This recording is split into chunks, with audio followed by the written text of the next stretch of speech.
When Margaret and Robbins Barstow retired in 1985, they seized the moment to join a tour group and to fulfill a lifelong dream of visiting the great Far Eastern country of China, now that the new republic was once again becoming open to the West.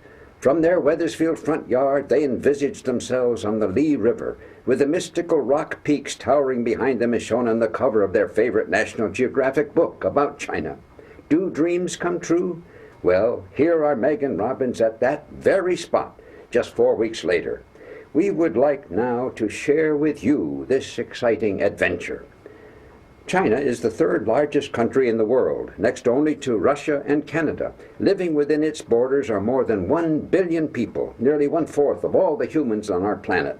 Two great rivers, the Yellow River in the north and the Yangtze River in the south, wind across the country. Our Far Eastern trip began at the John F. Kennedy Airport in New York City, where a giant Northwest Orient Airlines jet was waiting to fly us from New York northwest to the Orient. We had a smooth flight above the clouds over Lake Huron, Canada, and Alaska, and then across the international dateline over the Pacific Ocean, and after 15 hours in the air, we landed at the Tokyo International Airport for a brief stopover in Japan. From there, we flew on to the conglomerate city of Hong Kong for a one-day rest before proceeding to mainland China itself. Hong Kong is a special territory located on the southeast coast of China, on an island administered by the British since 1842. An international port and trading center, the island now is covered with modern high-rise office buildings. Treaties provide for the return of the territory's governance to China in 1997. From our hotel room, we could see the mountains of mainland China looming in the distance. Hong Kong has long been a primary port of entry for visitors to China. As shown on this map, we were to fly from Hong Kong in the south directly to Shanghai, midway up the east coast of China. Excitement filled the evening air as we boarded a China Airlines plane at the Hong Kong airport and took off for China proper and the fabled city of Shanghai. As we began our tour of the city the following morning, we found a large, colorful poster extending "Welcome to Shanghai" greetings in both Chinese and English. Shanghai is China's largest city and a major industrial, commercial, and educational center. This view from the top of a 9-story hotel overlooks the central part of the city and the extensive People's Park.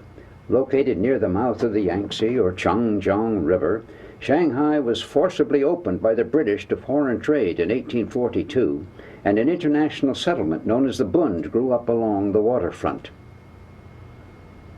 Still one of the world's leading ports, Shanghai's harbor, emptying into the East China Sea, is a favorite visiting place for overseas travelers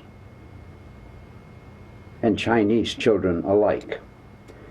To help introduce us to this ancient, modern city, we were fortunate to have a Chinese student guide named Ginny and an old Wethersfield friend, Elizabeth Oliver, who was then living and teaching in Shanghai. This imposing old building on the Bund is now the headquarters of the Chinese Communist municipal government. In the center of the old part of the city is a small rectangular lake with a famous tea house in the center. Leading to this ancient 5-sided tea house pavilion is a bridge of 9 right-angled turnings. Zigzagged, it is said, because evil spirits cannot go around corners. Here is a typical municipal housing project in a crowded urban neighborhood. Almost always, it seemed, our China City tours included a visit to a local kindergarten, where some of the students seemed to enjoy having their pictures taken as much as the tourists enjoyed recording their smiling faces and animated movements. There is something uniquely universal about young children everywhere. Thoughts of early childhood were, in fact, among the reasons we most wanted to visit China, because it was here in Shanghai that Margaret was actually born. On the grounds of the suburban guest house where our China group tour was staying, Meg explained why the next day was such a special one for her. I'm Margaret Vanderbeek Barstow, and this is a really exciting day for me. September 8th, 1985, and we're here in Shanghai, China. My mother came here many years ago to teach at Bridgman School for Girls, and she met my father, who was the Dean of Engineering at the Nanyang Government College. They were married, and I was born in 1921. With my husband Robbins, we're having a great adventure trying to find the actual house where I was born. Meg had brought with her the original Chinese document certifying her birth. A certificate which shows the actual street and number. And we have an old map of Shanghai which shows the street here. And a new map of present Shanghai, where we're going to find it here. And here's the actual picture of the house. Wouldn't it be wonderful if we found it?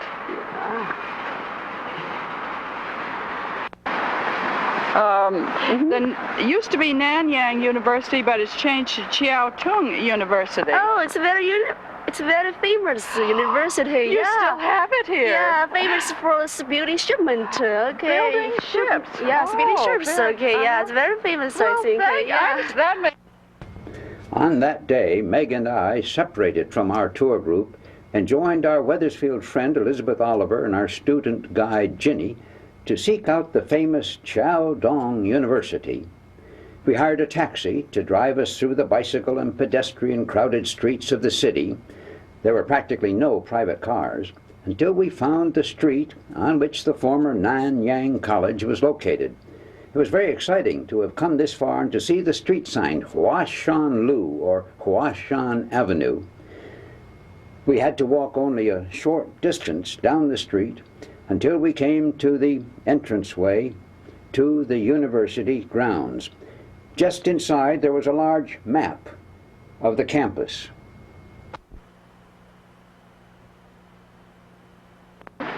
It's wonderful to have Elizabeth Oliver from Wethersfield here, and Jenny, a student, and they're helping us find my house. What we want to do is find where this house is on that map. Oh, yeah, that's the map of Chiao-Tung University, Nanyang College. As we walked around the campus, we found there was a large central quadrangle with university buildings on all four sides, just as described in Meg's father's diary, except that now, in the center of the quadrangle, there was a large statue of the Chinese Communist leader Mao Zedong. We finally found two university employees who recognized the building in Meg's photo. Jenny asked them in Chinese if it was still standing. 这种房子过去是南洋公学的，对，现在还在不在这个地方？这房现在拆了，拆掉了。现在拆了以后就造教师活动中心，是一个美国华侨捐助的钱。你叫做瑶瑶的，就我感到这个。这房拆掉了，楼了，拆掉了。Sorry. It turned out that that old building had been torn down just the previous year, and a new modern building erected on its site. Okay. Now this is where this building used to be. And now, yeah, they built this new building last year, sponsored by an overseas Chinese. Oh. And now it's the teacher center. The teacher center now. Well, that's very appropriate. Yeah. We're interested in education. But anyway, it's good use. It's where you were born. There it is. We have found it. Yeah, only the building is. The architecture of this building is very similar to the house where I was born, and it being right next to the other house, it's very interesting to see it, isn't it? It certainly is. I'll bet your father lectured in this building. Wouldn't that have been something? Right up in that Right, room. maybe that room up there. Yes. Dear, at last you have found your roots, the place of your birth, and it's a place that combines the old and the new, That's just right. as your parents did and your life has, and we hope our children's lives will. And may China take the best of the old and the new and keep both of them. I hope so too.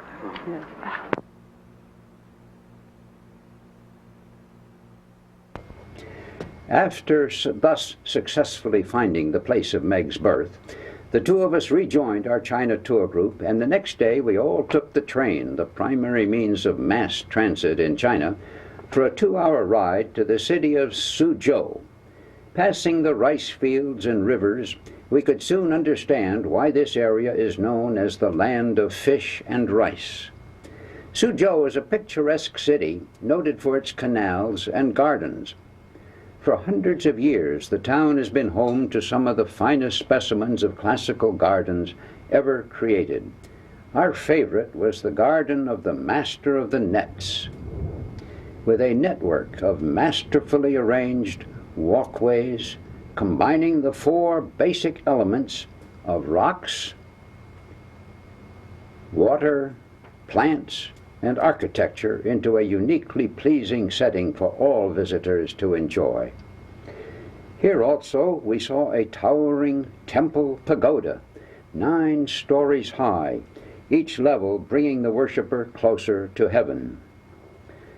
After another delicious Chinese luncheon, the tour bus drove our group to the outskirts of Suzhou for what would prove to be one of the most memorable experiences of our entire trip, a 3-hour boat cruise on a section of the Grand Canal.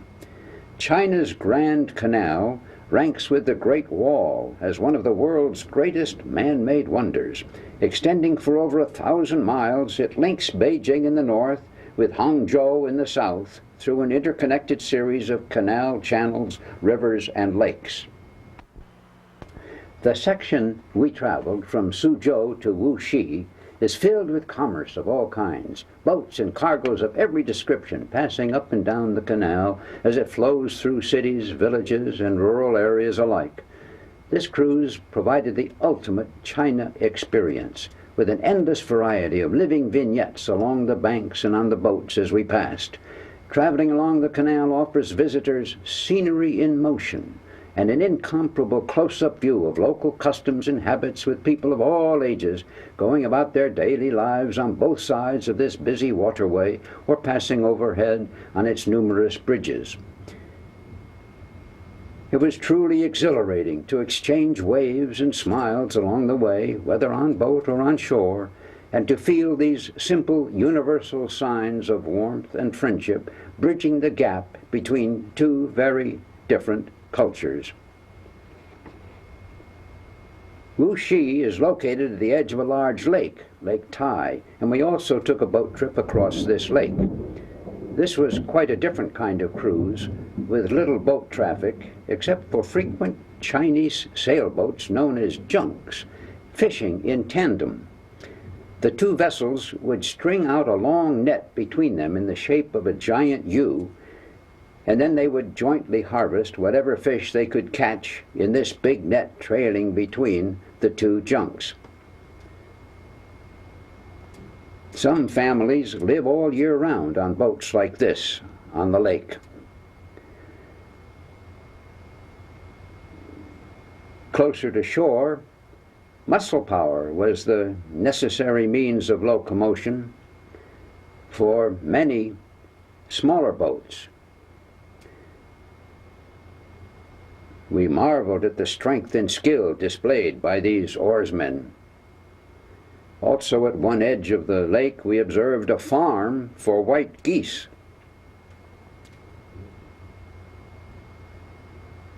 The city of Wuxi was another important place in Margaret Barstow's early childhood. Her family had moved here from Shanghai when she was 1 year old, so visiting this city provided another opportunity for her to search out her roots. Our hotel overlooked Lake Tai, where there was a picturesque little lakeside pavilion, and also a small, exquisite, peace-instilling pagoda extending out over the water. Once again, we 2 Barstows split from the tour group for half a day. We hired a taxi to see if we could find the site of the technical high school which Meg's father had helped to establish in Wuxi in 1922. The streets were so crowded with bicycles here that often a separate lane was reserved for them. Our son David and his wife Linda had visited here the year before, and their map from that visit helped our taxi driver find the place in the outskirts where the school had been located. When we finally found the entranceway to the property shown on an old painted map that Meg had of the school grounds, a small crowd gathered around, and Meg tried to explain why she had come here. My sister Betty and I were born in Shanghai, but we moved to Wuxi when I was about a year old, and now we've found the place. Now, this is the place where I lived those 3 years, and we hope we can find it again. I lived here 1922 to 1925. My father was a teacher. Oh, your father is a teacher? Teacher. Here. Meg showed them some actual photos taken of her when she lived here as a child. I was 1 year, 2 years, 3 years, 4 years. Go ahead. At 4 years, I went to America with my parents. Now I am 64, and I come back. That my husband came with me. My husband. I am her husband. I'm the person that came with Margaret Vanderbeek Barstow to Wuxi. We learned from a man and a woman who spoke some English that the school was no longer in operation. But we still wanted to find the site of the house Meg had lived in there 60 years earlier. A whole crowd of curious, excited residents, young and old, followed us along like the Pied Piper. It appeared that this area was now used for a hospital and for a housing project with multi-family apartments. We finally located one of the old buildings shown on Meg's map, and we talked with the lady who lived in it.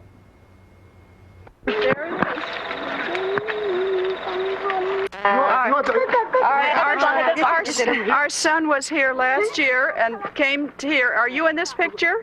Where are you? Are you in the picture?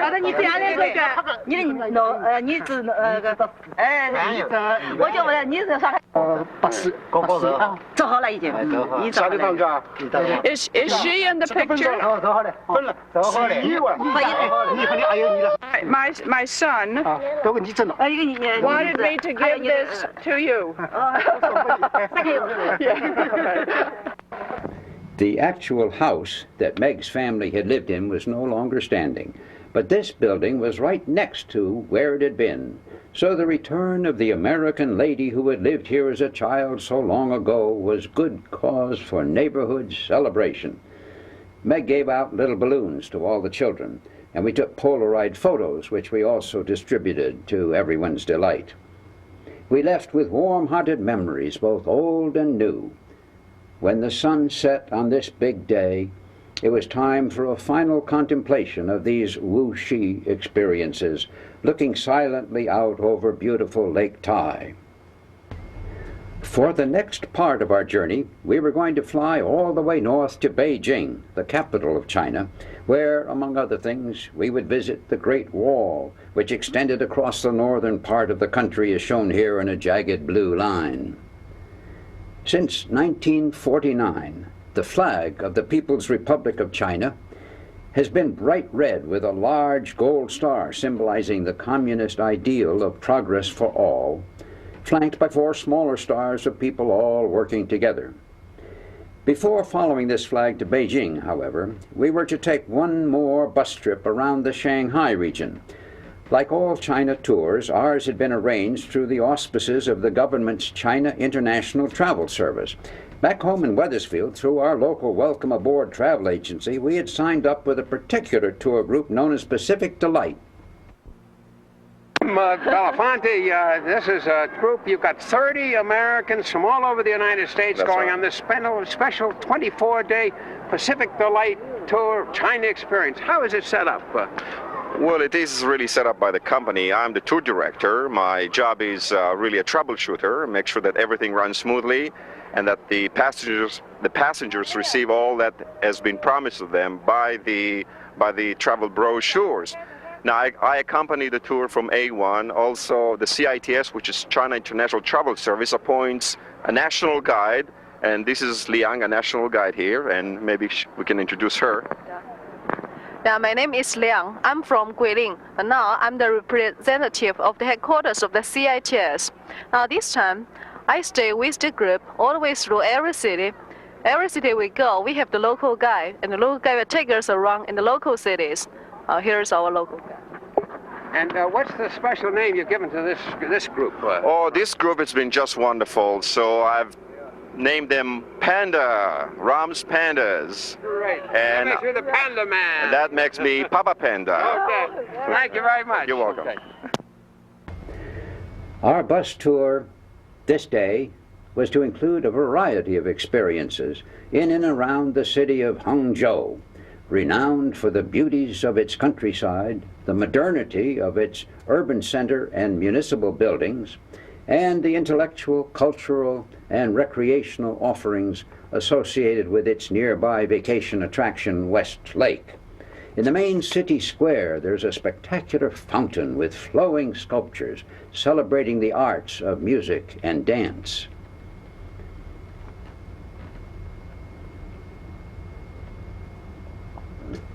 Out in the countryside, we visited the Lingyin Monastery and walked along a picturesque hillside path with caves and carvings in the rocks beside a stream. Here we saw one of the very few statues portraying a laughing Buddha. Another memorable sight was the water-spewing dragon's head at a rural cultural center known as Yellow Dragon Well. Here we were privileged to see and hear costumed performers present a program of song and drama at an outdoor theater among rocks and pools in 2 roofed pavilions. We heard opera renditions and a concert played on ancient Chinese instruments.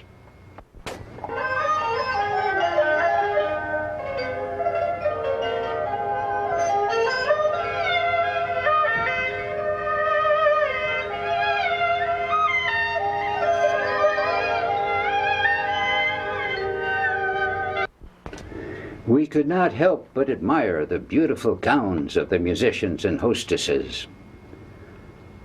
Another tour stop was at the astonishing Pagoda of 6 Harmonies, a massive structure containing 13 stories, overlooking the famous West Lake, one of China's most popular vacation paradises.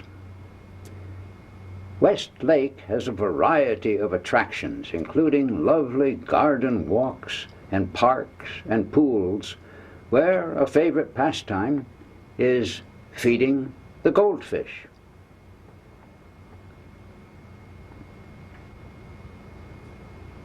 There is a large island in the middle of West Lake, and we crossed over to it in a shuttle boat.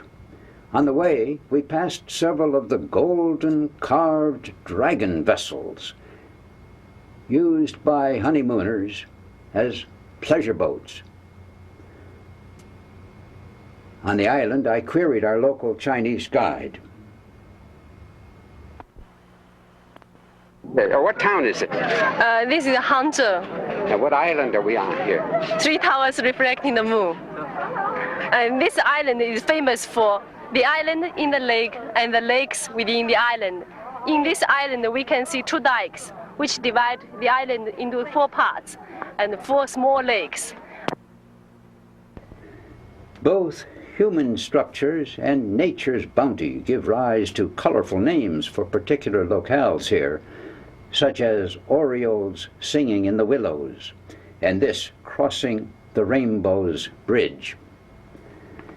Before the day ended, our group also visited a tea farm, formerly known as a commune, but now referred to as a township. Almost everyone living in this small rural community worked at cultivating, picking, and processing tea. It takes great skill to pluck just the right tender, tiny tea leaf at just the right time. The tea grown here and carefully harvested by the season was the highly regarded specialty Dragon Well tea. The township was largely self-contained and very much family-oriented. We were able to talk with a number of the residents about their communal life here, and even to visit in their apartment homes. The township has its own school, and again we had the fun of looking in on a couple of classes and hearing the children recite and sing. Of course, we also had to take a lot of photos on the schoolhouse steps. I found that everyone liked having instant Polaroid pictures taken, so I gave them to the teachers. It was quite obvious that some of the pupils were more interested in having their picture taken than in shaking hands. Oh well. We greatly enjoyed this brief personal contact with such warm, friendly, and hard-working people. The classic sight of 3 generations smiling together here made a deep and lasting impression on all of us. The next day, we eagerly awaited our flight north to Beijing from an airport outside Hangzhou. This time, we were to travel on a Chinese military charter plane being utilized for tourist groups. We had a smooth ride above the clouds and were met at a small tourist airport outside Beijing by the 2 young women who would serve as our local guides in the Beijing area. Our American tour leader, Ram, was very happy to be joined by such an attractive and vivacious pair. A bus shuttled us into Beijing, past older buildings, to the fabulous new Great Wall Hotel, where we were to stay for 3 nights. This was one of the most luxurious and richly designed edifices we had ever been in. It had opened just the year before, built largely for foreign visitors, and was 21 stories high, with mirrored glass panels encasing its exterior, and inside the lobby a 6-story atrium with mirrored pillars and glass-fronted elevators. This is the view which greeted us from our 13th floor window, overlooking the fountained courtyard and offering a panoramic view of Beijing in the distance. Outside the hotel, our 2 local guides introduced themselves at the start of our first day's trip. Hello, welcome to Beijing, the capital of the People's Republic of China. Let me introduce myself. My name is Zhang. And my name is Jia, and also my English name is called Betty. Yeah, and we will serve you as the tourist guides during your 3-day stay in Beijing. Okay, here is a pen as a souvenir. The design on it are 2 flags. One is American flag and one is a Chinese flag. Yeah, it represents friendship between the 2 people of our 2 countries. Yeah. Okay. Yeah. Well, they're welcome. Yeah. I'll wear it. Yeah. Again, we boarded our chartered bus for our first sightseeing day in Beijing. This capital city, with its ancient inner core and extensive outer suburbs, encompasses a vast area. One of the first things that impressed us about present-day Beijing was its network of modern superhighways, wide avenues, giant cloverleafs, and high-rise office buildings. With a population of over 6 million people, second only to Shanghai, it is not only China's political and educational center, but a primary commercial and industrial base as well. On the way to the heart of the city, our group made a special stop at the Beijing Zoo. Since he had bestowed on us the nickname of the Pandas, our leader, Ram, wanted to be sure that we actually saw some real live pandas, even though in captivity here. This critically endangered species of wildlife is native only to China, and there are thought to be less than 1,000 giant pandas left now in the entire world.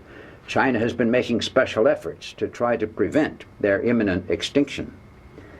Beijing strikingly encompasses both new and old.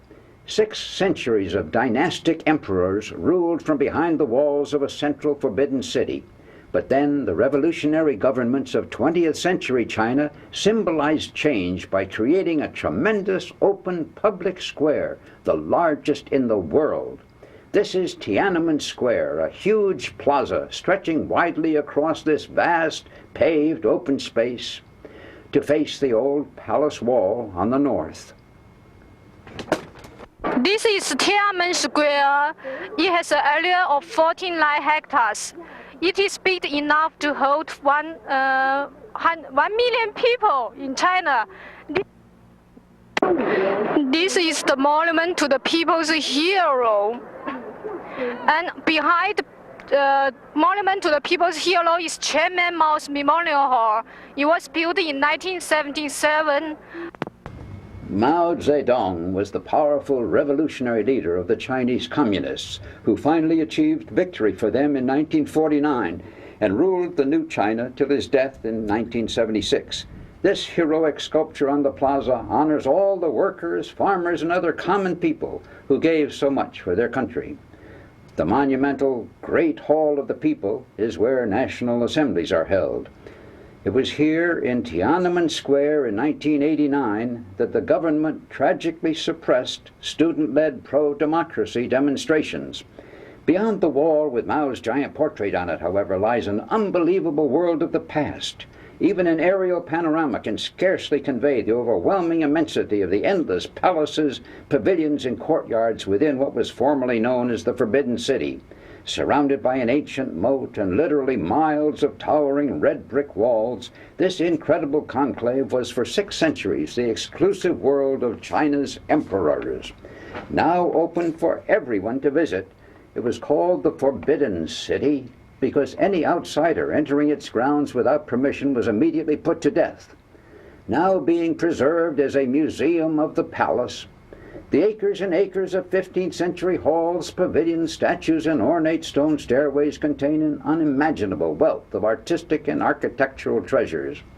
One after another, one mounts the stairs and passes through a great pavilion onto a vast courtyard, and then continues through the next palace building onto an even vaster courtyard. Each structure has a high-sounding traditional name related to its royal purpose, as pointed out by our megaphone-wielding guide. This is the Hall of Supreme Harmony. It is the Throne Hall, built in 1420 in the Ming Dynasty. It was in these fantastically opulent surroundings that successive generations of emperors lived almost their entire lives with their families, wives, concubines, court officials, and countless servants, and all kinds of divertissements to satisfy their wants, totally isolated from the great masses of people outside whose exploitation made possible their privileged, secluded existence. Contrasting the wealth and artistic opulence of the ruling few so conspicuously displayed here with what must have been the abject poverty of the general populace, one could understand how it was that early in our present century whirlwinds of rebellion shook the land and overthrew the tyrant emperors. 2 lions traditionally guard Chinese entranceways with a ball under the right foot of the male and a small cub being fed milk through the claws on the female's left foot. Okay, here used to be the living rooms for the concubines to live. At that time, the emperor had many concubines. How many, I don't know. Finally leaving behind us the Forbidden City, we next visited, aspiring to heavenly heights, one of the most beautiful architectural masterpieces ever created, the magnificent great blue-tiled Temple of Heaven. Built in the 15th century without using a single nail, its 3-tiered cone-shaped roof is supported by 28 huge wooden columns. Reportedly, once every year the emperor was carried here to this perfectly symmetrical temple hall to pray for good harvests. It is still a place of supreme awe and worship. From this beauty spot, we traveled out into the countryside northwest of the city to see the other home of latter-day emperors, the Summer Palace. This was like a fantastic vacation resort made especially for the royal family and its extensive retinue. It included a monumental temple of Buddhist virtue on the top of what was known as Longevity Hill. after climbing the long flights and countless stairs crisscrossing its side, we realized why it had this name. If you managed to make it all the way to the top, you indeed had lived a long life. The view over the rooftops to Kunming Lake was spectacular, with a 15-arch bridge in the distance. One of the most hated excesses of the last empress was a costly marble boat which never could leave its dock. Now, all of this is for tourists, native and foreign. Our last day in Beijing was to be our most memorable. Out our hotel window we could see bicyclists on their way to work. As our bus began its 2-hour journey, we passed some new 6-storied apartment houses, so designed because buildings with less than 7 stories are not required to have elevators. As we got further out in the country, we saw a variety of local modes of transportation. Our first stop was in the hills northwest of Beijing, where the Ming emperors are buried. The road to their tombs is guarded by an avenue of great stone animals. Everyone, foreign and domestic alike, wanted their picture taken beside one of the animals. The different animals are all in pairs, one standing and one kneeling. Legend has it that at midnight they change positions so that the standing one gets a chance to rest. The actual tombs of the Ming emperors are located deep underground through this entranceway. And now we are about to get our first glimpse of today's main objective, the monumental Great Wall of China. The Great Wall is the only man-made structure on Earth clearly discernible by astronauts from outer space. It's the largest engineering and construction project ever carried out by humans, extending on mountain ridges across northern China for some 2,000 miles. Most of it is now in disrepair, but a section near Badaling has been marvelously restored, and this is where we began our climb from the large tourist center at the base of one valley. Meg and I elected to go up the steep left-hand slope of the wall, and it should be clearly understood that climbing the Great Wall really does mean to climb. The roadway on top of the wall is wide enough for 4 horses or 8 men to march abreast. Along the way there are lookout platforms and watchtowers where one can catch one's breath and gaze in awesome wonder at the tremendous magnitude of this highway in the hills. Truly, this is no easy climb. Parts of it are extremely steep, sometimes with a smooth, slippery surface, and sometimes with high, irregular stone steps. But if one keeps at it until one finally reaches the peak, the reward is an incomparable view of this great ribbon of wall winding around and up and down over the hillsides as far as the eye can see. The main sections of the wall go back more than 2,000 years to 200 BC, when the emperor who united early China ordered a connected line of walls to be constructed to protect the country from marauding invaders from the north. It was built at a tremendous cost in human lives, but today joyous Chinese tourists find great pride and exhilaration in experiencing this supremely impressive part of their heritage, as we did also. Going down, Robbins followed the lead of some young Chinese men in sliding down the metal railing along the side. Back at the base, not far from this 2-humped exhibition camel, we again found our bus for the return trip to our Beijing hotel. Well, the 15th of September, 1985 has been a red-letter day for us in our Great China experience.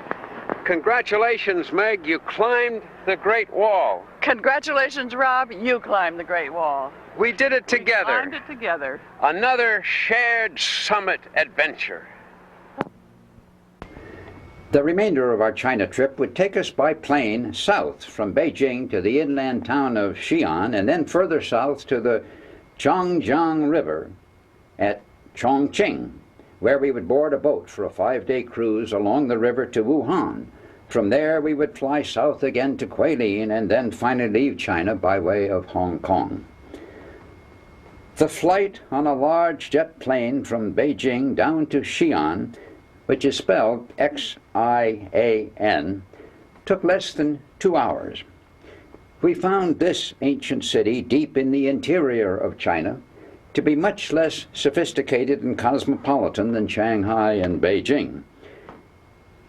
We were taken by bus through a gate in the city wall to a brand new luxury tourist hotel, the Golden Flower, which had just been erected and opened to cope with the overwhelming influx of recent tourists caused by one of the most extraordinary archaeological discoveries in history, a whole army of life-size terracotta figures which had literally been buried underground near Xian, totally unknown for more than 2,000 years.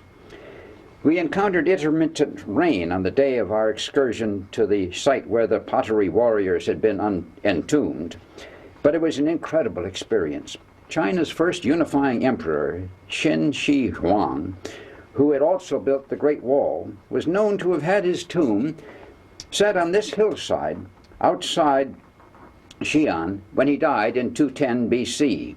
What was not known until 1974 was that before he died, he had conscripted thousands of artisans and laborers to create for his protection in the afterlife and bury forever at this spot about a mile from his own tomb an unbelievable array of thousands of terracotta soldiers, horses, and chariots.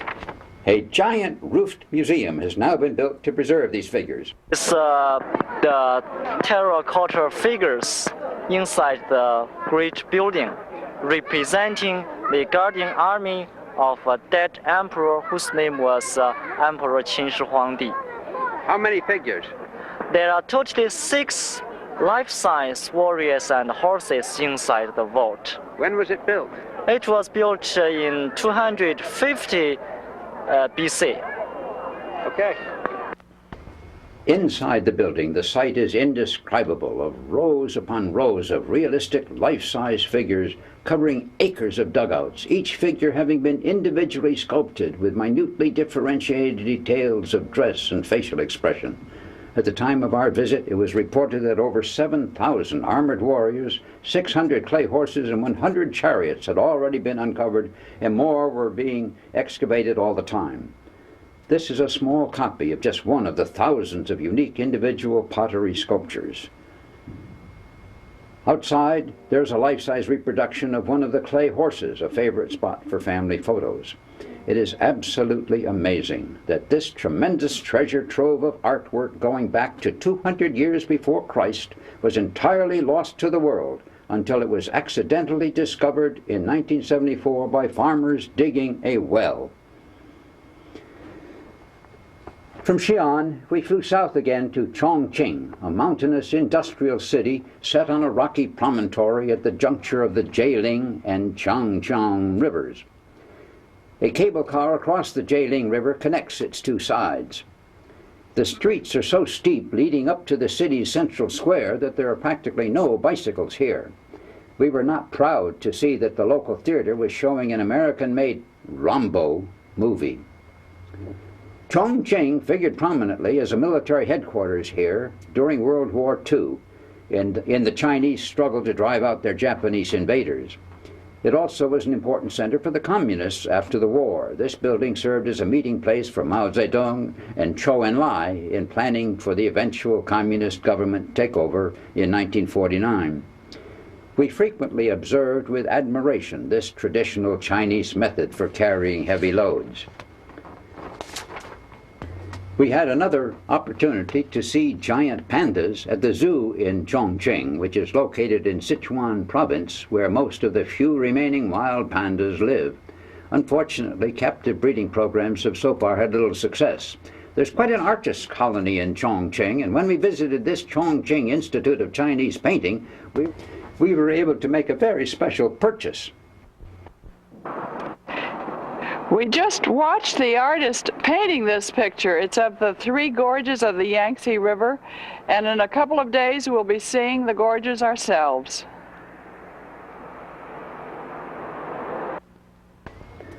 Chongqing was the embarkation point for our long-anticipated cruise down the Yangtze River for 850 miles, including the famous Three Gorges. This 65-passenger river cruise boat, appropriately named Three Gorges, was to be our home for 5 days and nights. We departed early on a misty morning and agreed that it was only right to call the river by its Chinese name, Changjiang, rather than the formally imposed English name, Yangtze.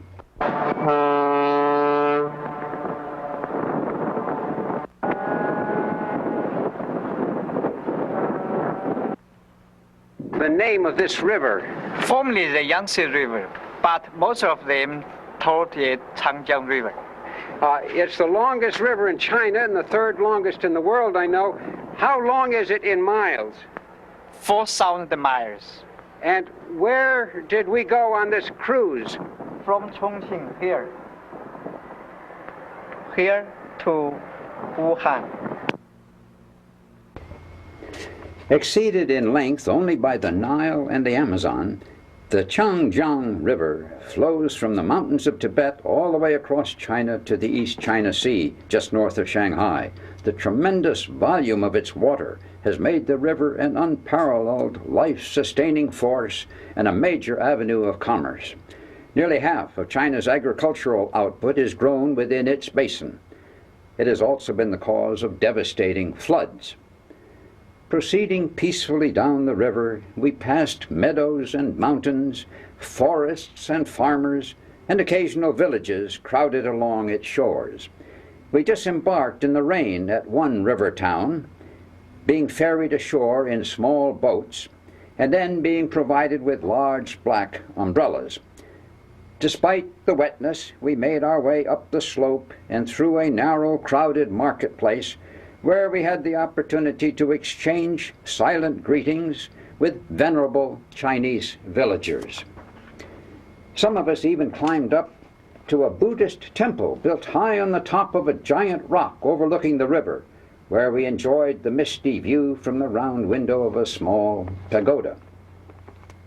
Actually, it was raining through most of our cruise, but the boat had a cozy lounge, the dining room meals were an excellent mix of both Chinese and Western food, and the scenes and scenery along the river and shore were endlessly fascinating, made even more dramatic and beautiful by the clouds and mist surrounding the peaks and the tall cliffs that created the gorges.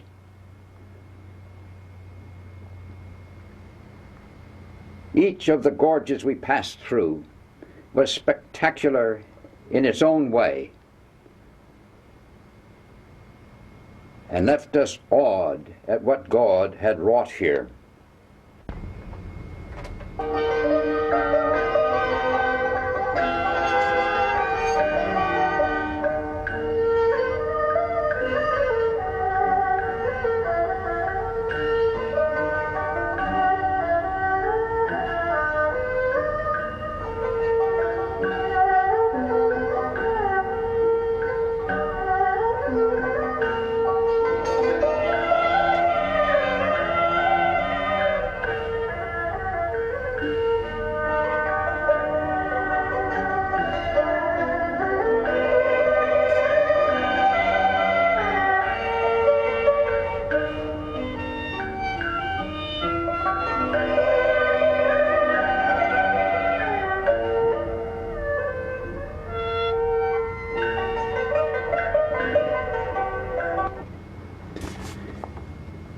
On the third day of our cruise, after leaving the last of the gorges, we came to the locks and giant dam of the Gajoba project at Yichang City. The locks here have one of the highest displacement levels in the world. Our boat was lowered more than 30 feet in one lock. The Gajoba Dam was the first to be built across the Changjiang River and is a monumental engineering achievement. The mud-colored waters rushing down its sluiceways provide tremendous amounts of power for electricity, flood control, irrigation, and navigation. About halfway between the dam and Wuhan is Lake Dongting, now China's second largest lake and formerly a home to the Chinese river dolphin. The city of Wuhan is the site of the first bridge to be built across the Yangtze River and also of the first giant television tower in China. It was here at Wuhan that we secured permission to make a personal visit to the Institute of Hydrobiology, a campus of Wuhan University, some miles out from the center of the city. Here we were introduced to Professor Chen and several of her colleagues, who are now recognized as the foremost authorities in the world on the Chinese river dolphin. And in a large pool inside this well-guarded, roof-covered enclosure, we found being maintained alive and well the only living specimen of a Chinese river dolphin existing in captivity any place in the world today. It was a rare and fascinating sight. This animal had been obtained 5 years ago in January 1980 from some river fishermen who had caught it alive in a pool of shallow water near a sandbank. It had been severely wounded by hooks during capture and required very special care for some months after it had been taken to the Hydrobiology Institute. It was treated with Chinese medicines until the wounds finally healed, and since then it has gained weight and remained healthy and active. Among the playthings placed in the pool with the dolphin from time to time is a floating rubber tube, which it sometimes of its own accord picks up with its dorsal fin and pulls around the pool. Now here is Professor Chen and Mr. Ren Jun. This dolphin is reported in the Yangtze River of China, only in the north and the mid. What is the name of this dolphin? This dolphin name is Chi. And where did you catch it? We caught it in 1980 and catch it in the Yangtze River nearby Dongding Lake. I understand it's the only one in the world in captivity. That's remarkable. We treat it to use Chinese medicine for 1 year. He is healed. Chi is a male Chinese river dolphin. Bioacoustical studies have been made of its echolocation abilities during feeding because, like other river dolphins, its eyesight appears to be extremely limited. An international workshop to seek ways to preserve and protect the Chinese river dolphin was held here in Wuhan in 1986. It is still hoped that though there are now maybe fewer than 100 of these rare animals still in existence, some way can be found to prevent their actual extinction. The final major destination of our China Odyssey, to which we flew from Wuhan, was Guilin, that mystical place of river and mountains that has uniquely inspired Chinese artists for thousands of years. Located in the southern lowlands, the landscape of Guilin is an incomparable flower in the garden of nature. Outside the city, the Li River provides the setting for what has been called the most enchanting and breathtaking scenery any place in the world.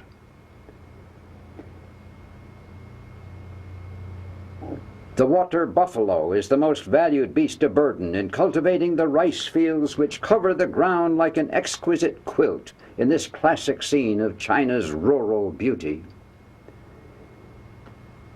A Li River boat ride has become the ultimate dream for the throngs of tourists who flock here from around the world and are rarely allowed to depart without a souvenir remembrance. Meg bought a large woven basket hat.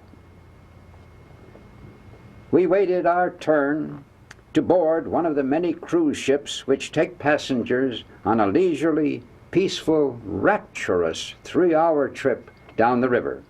The peculiar topography traces back some 300 million years when the region was a seabed with a thick overlay of limestone. Through crustal movement, the seabed thrust up and the layers of limestone eroded by water and wind formed an expanse of land marked by these majestic hills in various shapes and sizes. We saw many of these domesticated animals along the riverbank, feeding both on land and in the water. This is why they are called water buffalo. I found them very interesting to watch, comparing them with cattle in a field or stream back home in New England.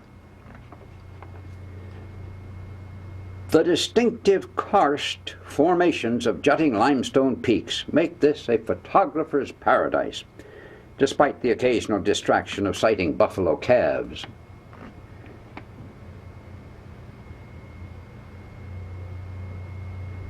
We saw a number of fishing boats on the side of the river, many of them using live cormorants on a leash to catch fish. What a feast this was for everyone's eyes and soul.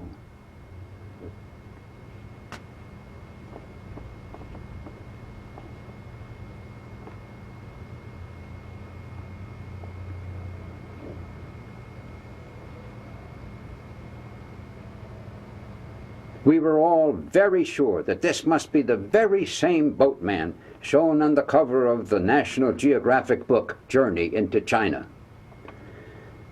At the end, to wrap up our fantastic journey, we made one final stop at the ever-present Friendship store. Meg, what a marvelous Barstow travel adventure this China experience has been. It's been wonderful exploring my own roots in China, as well as seeing the mingling of past and present, East and West. As we bring our China adventure to a close, I'd like to express a wish which we've heard expressed a number of times on this trip, and that is that all the people on Earth may learn to know each other as friends and to live together in peace.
We hope you've enjoyed this Barstow travel adventure film. We'll be releasing more of Robbins Barstow's home movies on this YouTube channel during 2021. Click here to subscribe and receive the latest updates. Meanwhile, enjoy these other films by a master of home movie storytelling in the pre-digital era.